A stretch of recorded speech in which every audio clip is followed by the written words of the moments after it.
नमस्कार दोस्तों, भोजपुर के किंग कहे जाने वाले पावर स्टार पवन सिंह का जो शेख मोहम्मद दुबई के मालिक जो है वहाँ गाना बजा दिया धनी हो सब धन। तो सब धनी हो सब धन को छोड़कर लाल घाघरा भी बजा सकते, तो आखिर क्यों नहीं बजाए लाल घाघरा, क्या कारण रहा होगा और क्यों नहीं बजाए। तो बात ऐसा कि लाल घाघरा का जो बजट है सो काफ़ी महंगा है और सब धनी हो सब धन का बजट जो है सो बहुत कम ही है। तो इसके बारे में क्या है हमारी जानकारी, तो मैं बताता हूँ कि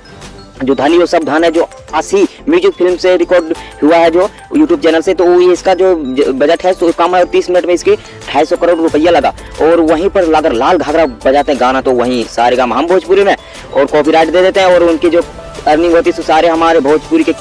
किंग कहे जाने वाले पावर स्टार पवन सिंह के जो सारे काम हम भोजपुरी के बद्री जाए उनको रेवेन्यू चला जाता है। तो इसीलिए लाल घाघरा गाना नहीं बजाए और जो धनी हो सावधान आशी म्यूजिक से रिकॉर्ड किया गया है, जो गाना रिलीज किया गया है हमारे यूट्यूब चैनल भोजपुरी के Aashi music YouTube channel power star Pawan Singh के जो यूट्यूब चैनल है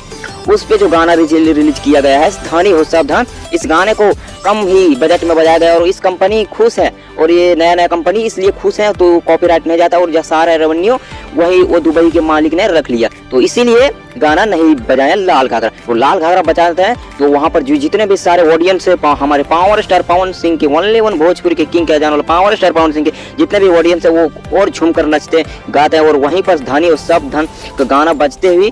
बहुत सारे ऑडियंस जो भोजपुरी के हैं पावर स्टार ओनली के जो पावर स्टार पवन सिंह के जो ऑडियंस है वो भी बहुत अच्छे से नाचे गाए और वहाँ से एंजॉय किए। तो कैसा लगा है मेरा प्रयास, अगर मिलते हैं नई वीडियो के साथ तब तक जय हिंद जय भारत।